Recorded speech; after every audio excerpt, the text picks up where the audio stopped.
Tol, magandang araw na naman sa inyong lahat. Ito na naman ang Berniloff mga tol. Araw ng Webes, loading day na naman ni Rob Mill. Yan. Pinapakain na natin para mamayang gabi pwede na nating i-load. Nangaga natin ngayon na magpatuka para hindi masyado siyang mabigat ang kanyang katawan mamaya sa pag-load. Samahan nyo ko hanggang mamaya sa pag-load, hanggang bukas sa pag-abang. Isasali natin siya mga tol sa pooling. Dahil nung laran nga, panalo sana tayo pero hindi natin sinali dahil nga dun sa buntot na binawas natin. Nag-alangan tayo mga tol. Pero ngayong gabi, mamayang gabi, luluload natin at lalagyan natin ng pampanghang. Siya sasali natin sa pooling mga tol. Ayun, kaya samahan nyo ako mga tol mamayang gabi. Let's go! Ayun mga tol, magsi-7 na mga tol at ito nagpe-prepare na tayo sa mga piniprepare na natin yung mga ibon natin dahil iloload na natin sa WPFC sa Bacoor. Binabike lang natin hanggang dito hanggang doon dahil doon yung pinagtrainingan natin ng mga YB natin mga tol, dahil yung ibang club na YB ban ng ating mga ibon maaga silang nag-training, kaya kung isasabay ko sa kanila baka mawala lang kagad, kaya ginawa natin, naghintay tayo ng training ng WPFC. Kaya tara mga tol at samahan nyo ako na mag-load doon sa Bacoor. Ito na mga tol, si Rob Mill. I-load na natin mga tol. Okay naman ang kondisyon niya, ayos. Ayan mga tol, sinali na natin ulit si Rob Mill. CRRPC 25-0059 sticker.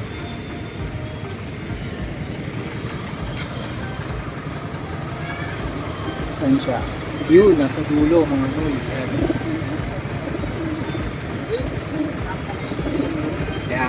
Yan siya. Abangan na bukas. Atimonan na siya mga tol. Good luck sa atin. Ayun mga tol, good morning. Bago tayo umalis mga tol, pupunta natin mamaya, abang muna tayo sa niload natin kagabi natin training mga tol. Sana maaga si Rob Mill para maaga rin tayo makalis para hindi na tayo matanghali. Ayun, sinali pala natin siya sa one hit central mga tol. Kaya tignan natin kung anong magiging performance uli ni Rob Mill kahit wala siyang buntot. Nakaraan kasi kung napanood nyo ang video natin, ganun pa din ang speed niya, kaya nanghihinayang tayo dahil panalo sana tayo sa central. Ngayon tignan natin uli kung walang pagbabago ang kanyang lipad. Kaya mga tol, samahan nyo ako sa pag-abang.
Layo ng pinanggalingan galing norte. Natangay ata ng WPFC Manila. Sinindi ang una.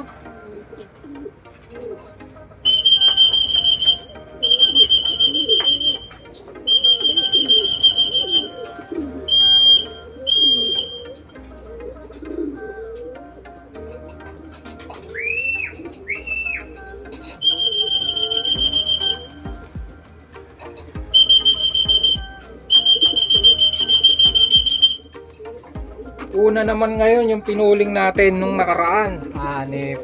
Baliktad. Si Robby lang wala pa. Ito may isa pa ulit tayo. Galing norte sila. Natangay ata mga ibon natin ng Manila. Pasok na, pasok na. Pasok na, pasok na.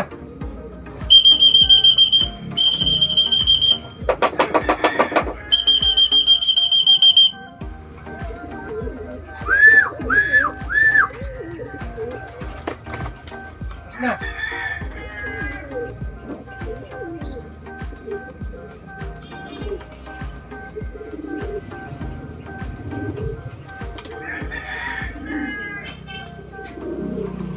Nga. Natangay ng mga Manila yung ano natin, mga tol. Maibon galing norte. Yan, may mga parating pa. Oh. Puro galing norte ah.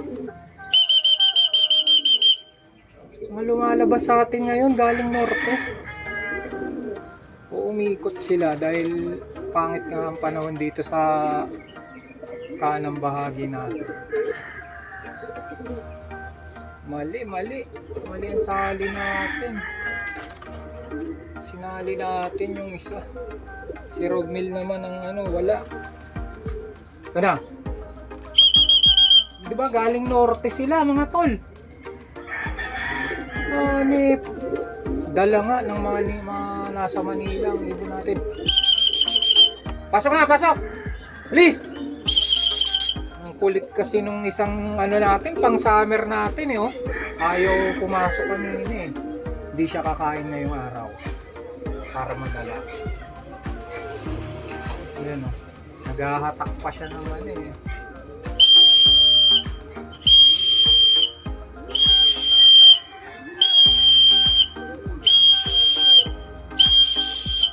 Ayan o, kulit eh.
Ayun na nga mga tol.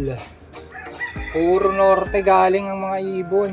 Nadala sila ng ano, mga pang mga warriors ng taga Manila. Daming lumalabas, puro norte galing.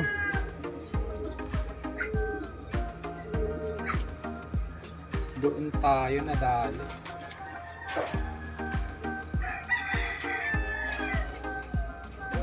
Siguro umiikot sila kaya napasabay na rin sila sa malayo.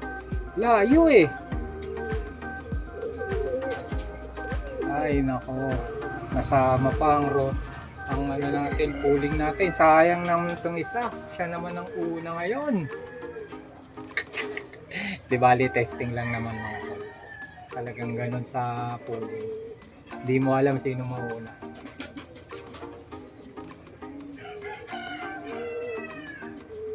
Mga tolo, pakita ko sa inyo ang weather ngayon dito sa amin. Ayan oh. Masakit sa mata na malabo-labo. Ayan oh.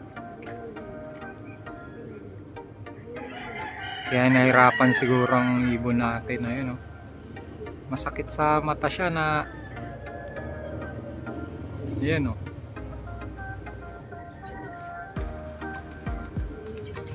Wag sanang ano, mapalayo pa ibon natin. Sana makauwi na bago bumagsak to. Dilim. update ko kayo mga tol. Video lang natin ulit ang pag uwi ni Rob Mill. Yun mga tol, no? Pinakita ko sa inyo gaano kapangit ang panahon ngayon. Masakit sa mata na kulabo mga tol. Nahirapan ng mga ibon natin. Dito makikita talaga kung matatag ang ibon. At dito matitest yung project natin mga tol kung talagang tatagal siya sa liparan. Dahil pahirapan to mga tol. Sigurado pahirapan to. Ang speed na lang natin mga tol ay 900 plus na lang. Kaya sigurado pahirapan. Ayun. Sana makauwi ang mga ibon natin.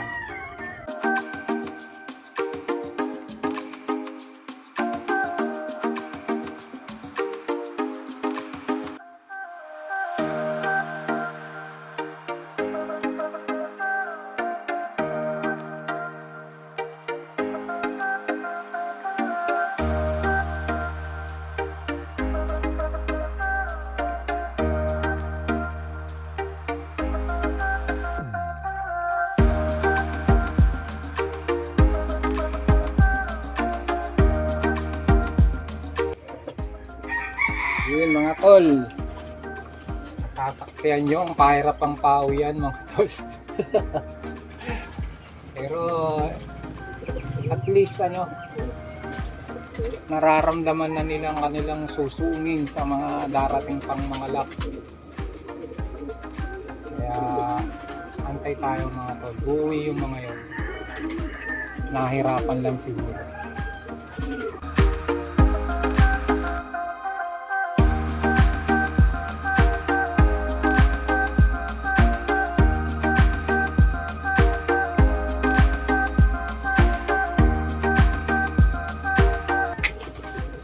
Galing norte mga ibon, hataklat hata. Yung mga lumalabas sa ating mga tol galing lahat sa norte. Wala namang training ng norte na puro south na mga lumalabas galing norte lahat. Agoy. Tayo nang inibot.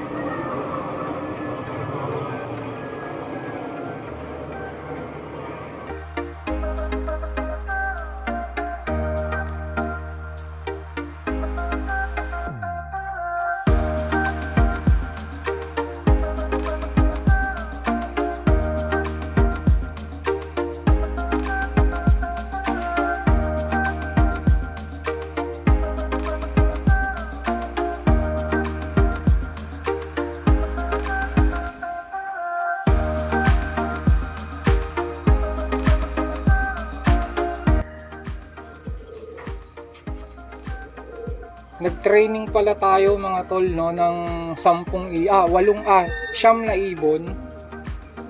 Ang nakakauwi pa lang 2. Kaya masasabi ko na pahirapan ng pauwian mga tol. Ang nagka-clock, tinignan ko mga tol sa 900 speed na 30 pa lang. Kaya napakahirap ng uwian. Sayang yung isa natin.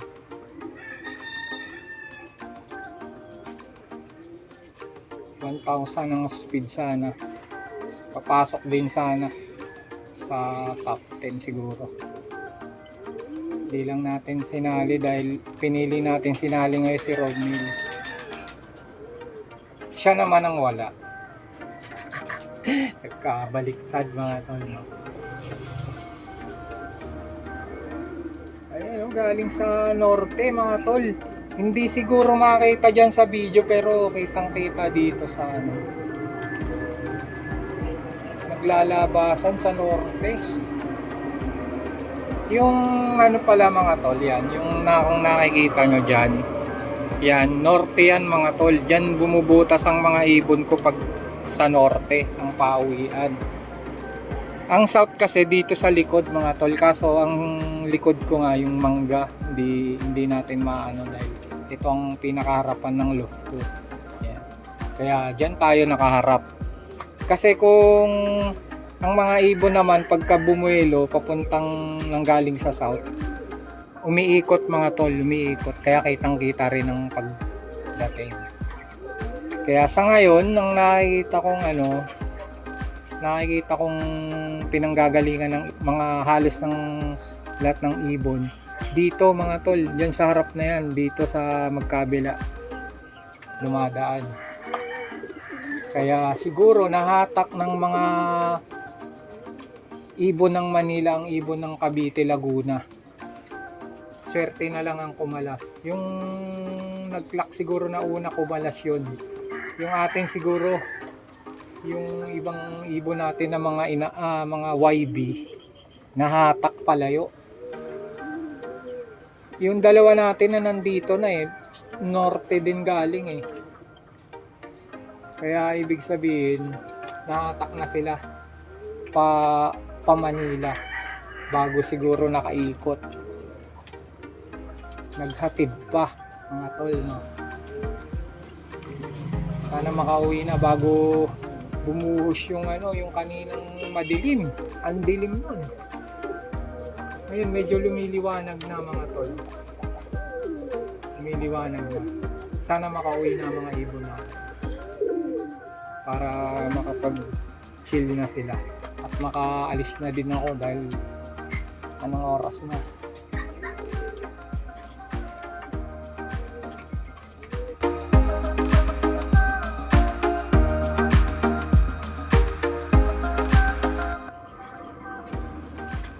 Kaya mga tol, nakaambon na.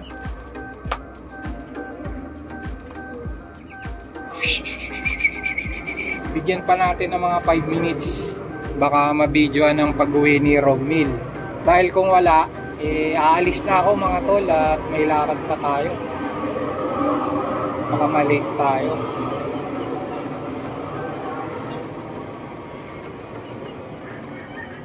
Bigyan natin ng 5 minutes pa si Romil para makita nyo na umuwi. O yan mga tol, kita nyo yan yung naglalawin na yan. Galing norte, kung makita sa video mga tol, pero galing silang norte. Yun lang. Atalat ng ibon natin. Nakaliko.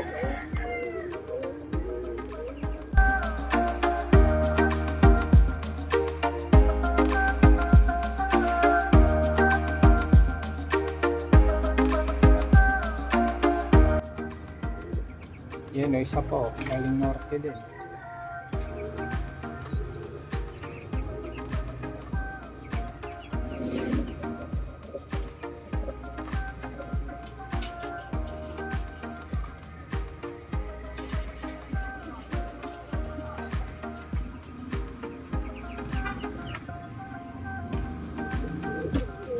Last 2 minutes bago tayo mag-end mga tol, at i-update ko na lang kayo mamayang pag-uwi ko.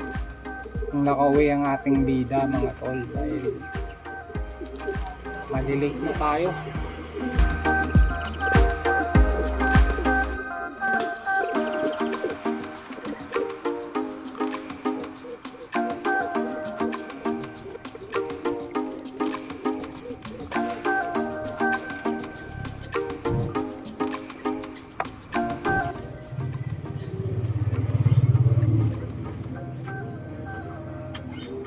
Okay mga tol, hanggang dito na lang muna ang video natin. Update ko kayo mamayang pag-uwi ko. Tingnan natin kung makauwi si Romil mga tol. Medyo pahirapan ang lap na to mga tol, pero maganda rin yan sa ibon natin para maaga pa lang nalalaman na niya kung gaano kahirap ang karera, para ma-experience na nila agad. Hanggang dito na lang muna mga tol, update ko kayo mamaya. At ayun na nga mga tol, no? Pag-uwi natin ng hapon, agoy! Hindi nakauwi ang ating bida. kasama niya nandito na. Siya lang ang kulang mga tol. Ayan, yung mga unang umuwi kaninang umaga. At siya lang ang wala. Pero wag kayong malungkot mga tol, may bukas pa naman. Talagang pangit lang ang panahon mga tol, kaya siguro nahirapan siya. Tsaka marami pa naman tayong project mga tol. Ang gagawin ko na lang, i-vlog ko na lang tong mga natira na mga warriors natin sa south para kahit paano may update tayo sa Bernilov mga tol. Kaya ayun, hanggang dito na lang muna ang ating vlog mga tol. Maraming salamat sa lagi nyong pagsuporta kay Bernie. At kaya ng lagi kong sinasabi sa inyo mga tol, na ingat kayo lagi saan man kayo naroon at God bless.